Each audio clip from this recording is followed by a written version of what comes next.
Hello everyone and welcome to EduTap. आप सभी लोगों का स्वागत है इस एमसीक्यू रिवीजन सीरीज में, जहां पर हम जैब एग्जाम को टारगेट करते हुए आपके साथ accounting and financial management for bankers यानी कि एएफएम के कंपोनेंट के एमसीक्यूज को सॉल्व करेंगे। फ्रेंड्स, एमसीक्यूज के थ्रू सिलेबस को रिवाइज करना, this is one of the best ways to revise any subject. किसी भी एग्जाम के लिए जब आप किसी सब्जेक्ट को पढ़ते हैं और जब उसको रिवाइज करने जाते हैं तो वहां एमसीक्यूज को सॉल्व करके, यानी कि जिस तरीके के सवाल एग्जाम में आते हैं उन क्वेश्चंस को सॉल्व करने के थ्रू आप जब रिवीजन करोगे तो वो हमेशा आपको डबल फायदा करता है। आपकी एमसीक्यू सॉल्विंग एबिलिटी और स्किल्स जो है वो भी इंप्रूव होती हैं और साथ ही साथ आपके सिलेबस की रिवीजन भी होती है। तो हम आज इस पार्ट 1 में इसी तरीके से हम अलग अलग पार्ट्स के अंदर आपको पूरा एएफएम का जो कंपोनेंट है वो कवर करवाएंगे थ्रू एमसीक्यूज। आज पार्ट 1 में हम मॉड्यूल ए स्टार्ट कर रहे हैं और बहुत ही बेसिक और डुएबल क्वेश्चंस के साथ आज हम लोग शुरुआत करने जा रहे हैं। एक एक करके क्वेश्चंस मैं आपके सामने लाता रहूंगा। देखते हैं कितने क्वेश्चंस आप करेक्टली आंसर कर पाते हैं। कमेंट सेक्शन में लिखकर मुझे बताइएगा कि आउट ऑफ 10 क्वेश्चंस जो मैं आपसे आज पूछने वाला हूं, कितने क्वेश्चंस आपने करेक्ट आंसर किए हैं। तो क्वेश्चन नंबर 1 देखिए। According to the American Institute of Certified Public Accountants, which among the following processes is not a part of the accounting process? तो आपको यहां पर मुझे बताना है कि इनमें से कौन सा एक प्रोसेस है जो American Institute of Certified Public Accountants के हिसाब से फंडामेंटल प्रोसेस नहीं है रिलेटेड टू द अकाउंटिंग। तो रिकॉर्डिंग, एनालाइजिंग, समराइजिंग और classifying, these are the 4 options that we have. देखिए, अब हम जानते हैं कि जैसे इंडिया में आईसीएआई चार्टर्ड अकाउंटेंट्स का एक एसोसिएशन है, उसी तरीके से अमेरिका में दिस इज द एसोसिएशन, और उन्होंने जो डेफिनेशन दी है अकाउंटिंग के सब्जेक्ट की, अकाउंटिंग के डिसिप्लिन की, उसके अंदर 3 वर्ड्स आते हैं जो बहुत इंपॉर्टेंट हैं: रिकॉर्डिंग, एनालाइजिंग, समराइजिंग, क्लासिफाइंग। हमें पता है अकाउंट्स के अंदर सबसे पहले हम लोग रिकॉर्डिंग करते हैं ट्रांजैक्शंस की। जो इकोनॉमिक ट्रांजैक्शंस होते हैं उनको रिकॉर्ड किया जाता है। रिकॉर्ड करने के बाद उनको क्लासिफाई करते हैं अलग अलग कैटेगरीज में depending upon their type, and finally उनको समराइज करते हैं और बैलेंस शीट के फॉर्म में या इनकम स्टेटमेंट के फॉर्म में हम सारे अकाउंटिंग इंफॉर्मेशन जो है लोगों को प्रोवाइड करते हैं। एनालाइजिंग का जो ये प्रोसेस है, ऑप्शन नंबर बी यहां पर हमारा आंसर बनेगा। Analysing is not a fundamental part of the accounting process. ये अकाउंटिंग प्रोसेस से जुड़ा कोई फंडामेंटल पार्ट नहीं है, याद रखेंगे आप। ये डेफिनेशन है जो अमेरिकन इंस्टीट्यूट के द्वारा दी जाती है। Accounting is an art of recording, classifying, summarizing the transactions of financial character in terms of money and also interpreting their results। इसमें एनालाइजिंग जो है वो कोई फंडामेंटल प्रोसेस नहीं है अकाउंटिंग का। जैब के एग्जाम में पिछले सालों में ये क्वेश्चन स्ट्रेट फॉरवर्ड भी पूछा गया है आपसे कि इन फॉलोइंग ऑप्शंस में से कौन सा जो एक पर्टिकुलर ऑप्शन है वो अकाउंटिंग के प्रोसेस का पार्ट नहीं है, और उसमें आपको समराइजिंग, क्लासिफाइंग, रिकॉर्डिंग ये तीनों ऑप्शंस दिए जाते हैं और एक कोई और ऑप्शन देते हैं जो आपका आंसर होता है। क्लियर? तो बहुत ही बेसिक क्वेश्चन से हमने शुरुआत की है। क्वेश्चन नंबर 2 पढ़िए यहां पर। Which among the following is not a primary objective of accounting? इसमें से कौन सा अकाउंटिंग का प्राइमरी ऑब्जेक्टिव नहीं है? प्राइमरी ऑब्जेक्टिव का क्या मतलब है? दैट अकाउंट्स के सब्जेक्ट के अकाउंटेंसी का जो पूरा प्रैक्टिस होता है ये किस लिए किया जाता है? इसके कुछ लक्ष्य होते हैं, कुछ एम्स होते हैं, ऑब्जेक्टिव्स होते हैं। इसमें से कौन सा ऑब्जेक्टिव नहीं है? To record, classify, summarise the data related to economic transactions, ये तो एक ऑब्जेक्टिव है। हम अकाउंटेंसी क्यों करते हैं? ताकि हम इकोनॉमिक ट्रांजैक्शंस को रिकॉर्ड, क्लासिफाई, समराइज कर सकें। सो ये हमारा आंसर नहीं बनेगा। To provide financial information to help decision making about deployment of resources, ये भी हमारा आंसर नहीं बनेगा, क्योंकि अकाउंट्स को यूज करके हम फाइनेंशियल इंफॉर्मेशन लोगों तक पहुंचाते हैं। आपको किसी भी कंपनी का प्रॉफिट, लॉस, इनकम स्टेटमेंट कैसे पता चलता है? अकाउंट्स के थ्रू पता चलता है। तो ये भी हमारा आंसर नहीं है। To decide on the personal choices made by the promoters in a company, कोई भी कंपनी का प्रमोटर हो, ओनर हो, एम्प्लॉयर हो, उसके इन्वेस्टर हो, उनकी पर्सनल लाइफ और पर्सनल चॉइसेस को अकाउंट्स में नहीं रिकॉर्ड किया जाता, उनका अकाउंट से कोई लेना देना नहीं होता है। सो दैट इज वाई यहां पर करेक्ट आंसर बनेगा हमारा option number C. Right, option number D भी एक बार पढ़ लेते हैं। To communicate the information about economic activities of a firm to all stakeholders, किसी भी कंपनी के जितने भी स्टेक होल्डर्स हैं, चाहे वो कंपनी के ओनर, एम्प्लॉयर हो, मैनेजमेंट हो या वर्कर्स हो या फिर गवर्नमेंट हो, सोसाइटी हो, इन्वेस्टर्स हो, सभी को इंफॉर्मेशन प्रोवाइड करना about companies financials, that is also an objective of accounting. तो ये हमारे इस क्वेश्चन के लिए करेक्ट आंसर बनेगा ऑप्शन नंबर सी, जहां पर पर्सनल चॉइस की बात हो रही है। यहां पर मैंने सारे ऑब्जेक्टिव्स लिस्ट कर दिए अकाउंट्स के। Systematic, classified and summarising, record रखना होता है हमें इकोनॉमिक ट्रांजैक्शंस का, बिल्कुल ये सबसे पहला ऑब्जेक्टिव है अकाउंट्स का। इसके साथ हम अकाउंट्स को यूज करके कंपनी के रिजल्ट्स, प्रॉफिट चल रहा है, लॉस चल रहा है, इसके बारे में भी हमें इंफॉर्मेशन मिलती है। डिसीजन मेकिंग में हमें बहुत जो है आराम होता है। डिसीजन मेकिंग करने के लिए हमें जो इंफॉर्मेशन चाहिए कि कंपनी में क्या चेंजेस लाने की जरूरत है, तो वो भी हमें अकाउंट से पता चलता है कि कंपनी के खर्चे कहां हो रहे हैं, कंपनी की इनकम कहां से आ रही है, ये सारी चीजें अकाउंट से हमें पता चलेंगी। कंपनी की जो फाइनेंशियल पोजीशन है, कंपनी के पास कितना कैश है, कितनी एसेट है, कितना प्रॉपर्टी है, सब अकाउंट से पता चलता है। इसी तरीके से जो इंफॉर्मेशन हमें इकोनॉमिक एक्टिविटीज की लोगों तक पहुंचानी होती है, जैसे जो भी कंपनीज हैं उनको अपने इन्वेस्टर्स को बताना रहता है कि उनकी परफॉर्मेंस कैसी है, गवर्नमेंट को बताना रहता है कि उनकी इनकम कितनी है, उसके हिसाब से उनको टैक्स देना होगा। तो ये सारी चीजें जो हैं वो अकाउंट से हमें पता चलती हैं, लेकिन पर्सनल चॉइसेस जो हैं, पर्सनल डिसीजंस जो हैं वो हमारे अकाउंट्स में रिफ्लेक्ट नहीं होते हैं। क्लियर? क्वेश्चन नंबर 3 देखते हैं।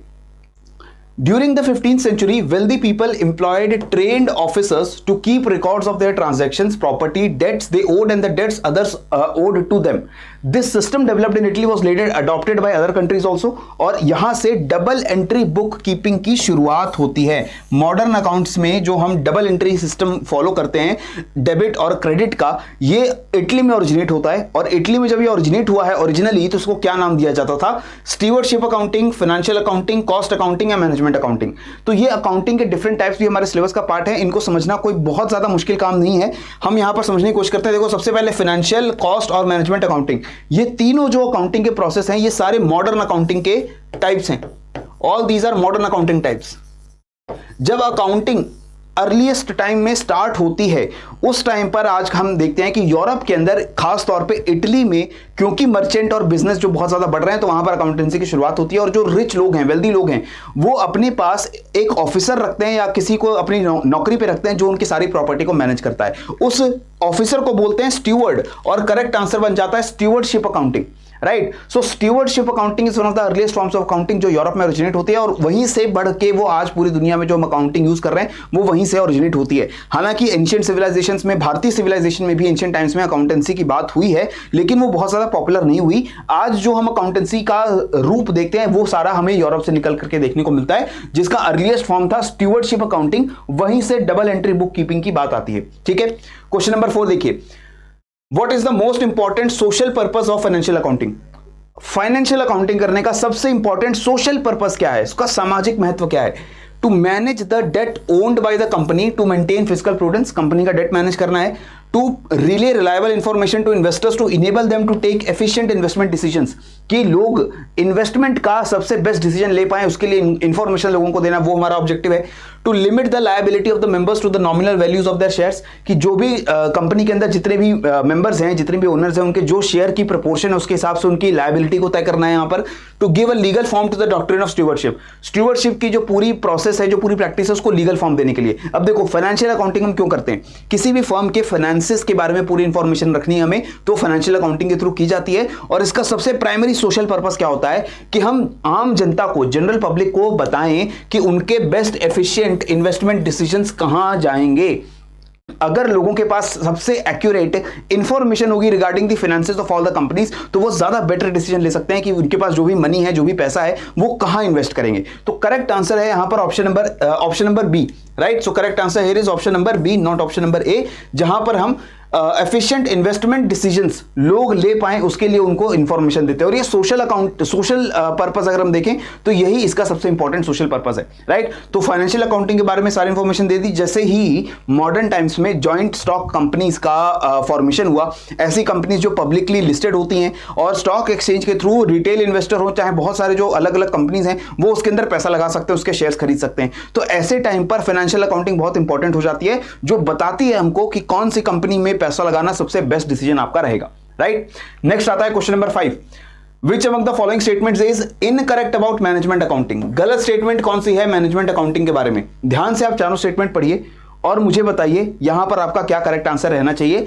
कि management accounting is forward looking and generally follows more stringent accounting standards.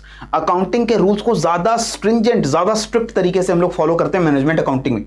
It generally includes cost and accounting and budgeting, cost accounting और बजटिंग इसके अंदर जनरली इंक्लूड होती है। It assists management in the formulation of policies and decision making, management की मदद करना है, management को जो भी डिसीजन लेने हैं उस डिसीजन को लेने के लिए जो इंफॉर्मेशन उनको चाहिए वो मिलती है मैनेजमेंट अकाउंटिंग के थ्रू। या फिर all the given statements are true, तीनों स्टेटमेंट जो ऊपर दी गई वो सारी सही है, कोई भी गलत स्टेटमेंट नहीं है। तो यहां पर आप समझिए मैनेजमेंट अकाउंटिंग क्यों की जाती है, ताकि मैनेजमेंट को सारी सही इंफॉर्मेशन रहे जिससे वो बेटर डिसीजंस कंपनी के बारे में ले सके। ठीक है? तो ये सी स्टेटमेंट जो है ये तो हमारा आंसर नहीं बनेगा क्योंकि ये करेक्ट स्टेटमेंट है। इसी तरीके से कॉस्ट अकाउंटिंग और बजटिंग बहुत इंपॉर्टेंट पार्ट होता है मैनेजमेंट अकाउंटिंग का, तो ये भी हमारा आंसर नहीं बनेगा। Correct answer is option number ए। क्योंकि मैनेजमेंट अकाउंटिंग फॉरवर्ड लुकिंग होती है और जनरली बहुत स्ट्रिक्ट तरीके से अकाउंटिंग स्टैंडर्ड्स यहां पर फॉलो नहीं किए जाते हैं। स्ट्रिक्ट अकाउंटिंग स्टैंडर्ड्स तब फॉलो किए जाते हैं जब आप इंफॉर्मेशन कंपनी के बाहर भी प्रोवाइड करने की कोशिश करते हैं। अगर कंपनी के अंदर इंटरनल डिसीजंस लेने हैं, कंपनी के अंदर ही आपको आइडेंटिफाई करना है कि कंपनी का प्रॉफिट कैसे बढ़ाया जाए, कंपनी के खर्चे कैसे कम किए जाएं, तब जो आप अकाउंटिंग के स्टैंडर्ड्स फॉलो करोगे जरूरी नहीं है कि वो बिल्कुल स्ट्रिक्ट हो, क्योंकि आपको दूसरी कंपनी से उसको ज्यादा कंपेयर नहीं करना है, आपको इन्वेस्टर्स को इंफॉर्मेशन नहीं देनी है, गवर्नमेंट को इंफॉर्मेशन वो नहीं देनी है, आपको अपनी कंपनी के लिए इंटरनल यूज के लिए इसको यूज करना है। तो ये ध्यान रखिएगा मैनेजमेंट अकाउंटिंग की जब भी हम बात करते हैं, मैनेजमेंट अकाउंटिंग मैनेजमेंट को असिस्ट करने के लिए होती है। हर कंपनी के अंदर एक मैनेजमेंट होता है जिसमें जो लोग हैं कंपनी के अफेयर्स को मैनेज करते हैं, तो उनको बेस्ट इंफॉर्मेशन मिले उसके लिए हम करते हैं मैनेजमेंट अकाउंटिंग। फॉरवर्ड लुकिंग होती है, कॉस्ट अकाउंटिंग और बजटिंग हम इसमें यूज करते हैं ताकि कंपनी के खर्चे और इनकम के बारे में पता चले।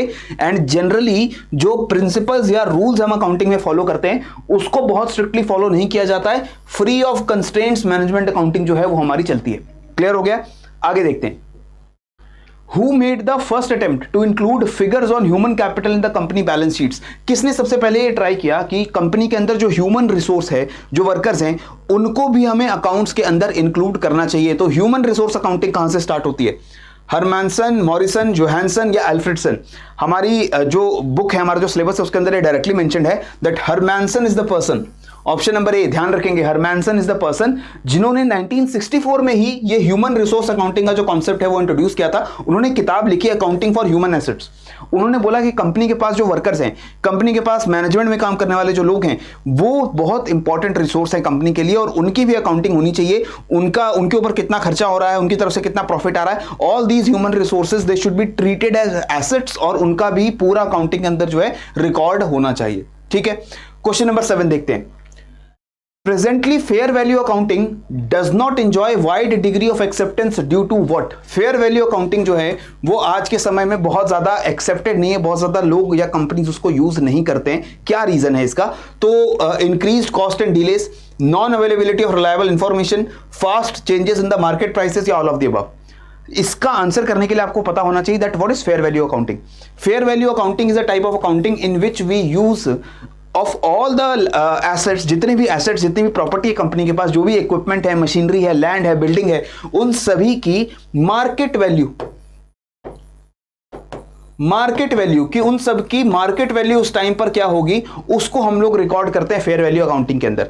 लेकिन इसमें दिक्कत क्या आती है? दिक्कत ये आती है कि अगर आप मार्केट वैल्यू हर चीज की रिकॉर्ड करना चाहेंगे तो आपके पास बहुत रिलायबल इंफॉर्मेशन होनी चाहिए। आपको पता होना चाहिए कि वो एसेट अगर मार्केट में होगा तो क्या उसका प्राइस होगा, क्या उसका दाम लगेगा। और मार्केट में हमें पता है प्राइसेस बहुत तेजी से चेंज होते हैं। अगर मैं आज मंडे को फेयर वैल्यू अकाउंटिंग कर रहा हूं, मैंने मार्केट प्राइस चेक किया किसी पर्टिकुलर प्रॉपर्टी का, हो सकता है ट्यूसडे को प्राइस चेंज हो जाए, राइट? तो मार्केट प्राइसेस वॉलेटाइल होते हैं। मार्केट प्राइसेस की इंफॉर्मेशन लोगों तक रिलायबली पहुंचे इसके चांसेस कम होते हैं और इसके साथ मार्केट वैल्यू फाउंड करने के लिए आपको काफी ज्यादा खुद खर्चा करना पड़ेगा और डिलेज आपको हो सकते हैं। इसलिए करेक्ट आंसर यहां पर बनता है all of the above, right? ये तीनों कॉजेज हैं जिसकी वजह से फेयर वैल्यू अकाउंटिंग को हम ज्यादा यूज नहीं करते, हम हिस्टोरिकल कॉस्ट को यूज करते हैं अकाउंटिंग के अंदर। तो यहां पर अगर हम देखें फेयर वैल्यू अकाउंटिंग में ज्यादा कॉस्ट लगता है, ज्यादा वहां पर डिले होते हैं, रिलायबल इंफॉर्मेशन लोगों तक ज्यादा नहीं पहुंचती है और इस वजह से उसको हम यूज नहीं करते हैं। इसके अलावा अवेलेबल इंफॉर्मेशन करेक्ट है या नहीं है, या मार्केट के अंदर प्राइसेस कितनी तेजी से चेंज हो रहे हैं, उससे भी हमारी फेयर वैल्यू अकाउंटिंग जो है वो डिसरप्ट हो सकती है। That is why we don't use it, right? Next देखिए question number 8। Which section of the Companies Act 2013 casts a responsibility on the board of directors to comply with mandatory accounting standards? Companies act के अंदर बहुत सारी provisions हैं जो accounting को लेकर के रूल्स तय करती हैं। उसमें एक सेक्शन है जो कहता है कि किसी भी कंपनी के बोर्ड ऑफ डायरेक्टर्स जो हैं, board of directors basically company के से जुड़े जितने इंपॉर्टेंट डिसीजंस हैं वो लेने वाले हैं। अब बोर्ड ऑफ डायरेक्टर्स को मैंडेटरीली जरूरी है कि वो अकाउंटिंग स्टैंडर्ड से कंप्लाई करें। और ये कौन से सेक्शन के अंदर बात की गई है? सेक्शन 134(5), सेक्शन 121, सेक्शन 137(4) या सेक्शन 141(1)? करेक्ट आंसर है दोस्तों यहां पर ऑप्शन नंबर ए, सेक्शन नंबर 134(5), 134 क्लॉज 5। इसके अंदर हमें बात की गई है कि किसी भी कंपनी के बोर्ड ऑफ डायरेक्टर्स जो हैं वो अकाउंटिंग स्टैंडर्ड्स को फॉलो करेंगे और वो अकाउंटिंग स्टैंडर्ड्स क्या होंगे जो मिनिस्ट्री ऑफ कॉर्पोरेट अफेयर्स के द्वारा पब्लिक को दिए गए हैं, वो चीज आपको फॉलो करनी पड़ेगी। ऐसी प्रोविजन सेबी के एक्ट में भी हैं और कंपनीज एक्ट में भी हैं, राइट? सेबी के एक्ट में जो प्रोविजन है वो सारी उन कंपनीज पे लागू होती हैं जो स्टॉक एक्सचेंजेस पे लिस्टेड है, और कंपनीज एक्ट की जो है वो सारी उन कंपनीज पे लागू होती हैं जो इस एक्ट के अंदर रजिस्टर्ड है। क्लियर? क्वेश्चन नंबर 9 देखिए। With reference to the cost concept which of the following statement is incorrect. कौन सी स्टेटमेंट गलत है about cost concept? Fixed assets are kept at the historical cost of purchase. जो भी fixed asset है हमारे पास, land, building etcetera, उसको हम लोग जितने प्राइस पे खरीदा था उसी प्राइस पे रिकॉर्ड करते हैं, उसकी करंट मार्केट वैल्यू पे रिकॉर्ड नहीं करते। मैंने आज एक बिल्डिंग लेट से खरीदी, या मैंने एक जो दुकान है, शॉप है, उसको मैंने खरीद लिया है, ठीक है। अब मैंने खरीदा उसको 2023 में और मैंने उसके 10 लाख रुपए दिए, लेकिन 2024 में जाकर के वो जो मेरे पास शॉप थी उसका प्राइस बढ़ करके 15 लाख हो गया है, लेकिन मेरे अकाउंट्स बुक में अब मैं उसका प्राइस जो है वो चेंज नहीं करूंगा, मैं उसका प्राइस वही रखूंगा जिस प्राइस में मैंने उसको खरीदा था, तो हिस्टोरिकल कॉस्ट ऑफ परचेज में लूंगा, ठीक है। Every transaction is recorded with present value. Her transaction को हम उस वक्त की जो वैल्यू है उसके हिसाब से रिकॉर्ड करते हैं, यानी जब ट्रांजैक्शन हुई उस टाइम पर ही जो वैल्यू है उसी को रिकॉर्ड करेंगे। Unrealised gains are recorded with the value of estimated realisation. कोई ऐसा गेन या प्रॉफिट है जो अभी हमें नहीं मिला है, फ्यूचर में मिल सकता है, उसको हम अभी ही रिकॉर्ड कर लेते हैं एस्टिमेट करके कि फ्यूचर में हमें कितना फायदा होगा। फॉर एग्जांपल, जैसे मैंने आपको अभी बताया, मैंने एक लेट से शॉप को खरीदा है 10 लाख रुपए के अंदर, और मुझे पता है कि फ्यूचर में 1 साल बाद मैं इसको बेचूंगा और 15 लाख में बेचूंगा, मुझे 5 लाख का प्रॉफिट हो जाएगा, तो ये एस्टिमेटेड गेन को मैं रिकॉर्ड कर लूंगा हमारे अकाउंट्स बुक में। Option number D, an item which has no cost is not recorded in the books. कोई ऐसा चीज जिसका कोई कॉस्ट नहीं दिया हमने, उसको हम बुक्स में रिकॉर्ड नहीं करते हैं। लेट अस से हवा है, हवा हम लोग यूज कर रहे हैं, हवा के लिए कोई प्राइस नहीं देते हैं, राइट। जो भी अलग अलग इंडस्ट्रीज में मशीन्स हैं जो एयर यूज करती हैं, एयर के लिए कोई प्राइस नहीं दिया जाता है ना, तो उसको हम अकाउंट्स बुक में रिकॉर्ड करते हैं, नहीं करते हैं। तो आपको बताना है कौन सी स्टेटमेंट यहां पर गलत है। गलत स्टेटमेंट क्या है? गलत स्टेटमेंट है यहां पर ऑप्शन नंबर सी, क्योंकि किसी भी अनरियलाइज्ड गेन को हम लोग रिकॉर्ड नहीं करेंगे, हम उसी इनकम को या उसी एक्सपेंस को, वही खर्चा और वही आमदनी रिकॉर्ड की जाती है जो एक्चुअली हो चुकी है, जो फ्यूचर में होगी, कितना एस्टिमेशन होगा, इसको रिकॉर्ड नहीं किया जाता है। इसका आप लोग ध्यान रखेंगे, राइट। सो कॉस्ट कंसेप्ट का क्या मतलब है? That every transaction is recorded so that the historical cost price is recorded. जिस टाइम पर ट्रांजैक्शन हुई उस टाइम पर उसमें जो वैल्यू थी वही रिकॉर्ड की जाएगी, उसके अलावा कोई दूसरी वैल्यू रिकॉर्ड नहीं की जाएगी। फॉर एग्जांपल भी मैंने यहां पर दिया कि एक मशीनरी खरीदी हमने 1 लाख के अंदर, ठीक है, लेकिन मार्केट प्राइस जो है वो 1.5 लाख के अंदर हो गया, तो cost price of 1 lakh is recorded only and not the 1.5 lakh. इसमें ये भी हो सकता है ना कि मैंने मशीन खरीदनी थी, उसका मार्केट प्राइस है 1.5 लाख, लेकिन मैंने एक दोस्त के पास जाके वो मशीन खरीदी, वो जो मशीन को बेचने वाला शॉप ओनर है वो शायद मेरा दोस्त है या मेरा रिलेटिव है, उसने मुझे कम दाम के अंदर वो मशीन बेच दी, 1.5 लाख की जगह 1 लाख में मशीन बेच दी। तो अब मैं अपने अकाउंट्स बुक में जाके उस मशीन की जो वैल्यू है वो 1.5 लाख रिकॉर्ड नहीं करूंगा, मैं 1 लाख ही रिकॉर्ड करूंगा। जितना पैसा मैंने दिया है उतना पैसा ही मैं रिकॉर्ड करूंगा। अगर हम मार्केट वैल्यू को यहां पर रिकॉर्ड करेंगे तो हालांकि मैंने 1 लाख पे किए हैं, लेकिन मैं दिखा दूंगा कि मैंने 1.5 लाख पे किए हैं, तो जो 0.5 लाख है, 50,000 की जो खर्चा मैंने किया है, वो खर्चा ना करने के बावजूद भी मैं अकाउंट्स बुक में डाल दूंगा और उससे मेरी इनकम कम दिखाई देगी, ठीक है। जितनी इनकम मैंने की उसमें 50,000 रुपए कम दिखाई देंगे। इसलिए हम हमेशा जो एक्चुअल ट्रांजैक्शन वैल्यू है वही रिकॉर्ड करते हैं और उसके करंट मार्केट वैल्यू के हिसाब से हम चीजों को चेंज नहीं करते हैं, ठीक है। फिक्स्ड एसेट्स जो रहे वो भी मार्केट वैल्यू के हिसाब से रिकॉर्ड नहीं होते हैं, जिस दाम पे उसको खरीदा है उसी दाम पे रिकॉर्ड होंगे। कोई भी ट्रांजैक्शन प्रेजेंट वैल्यू में रिकॉर्ड होगी, कोई फ्यूचर वैल्यू में एस्टिमेशन करके हम रिकॉर्ड नहीं करेंगे।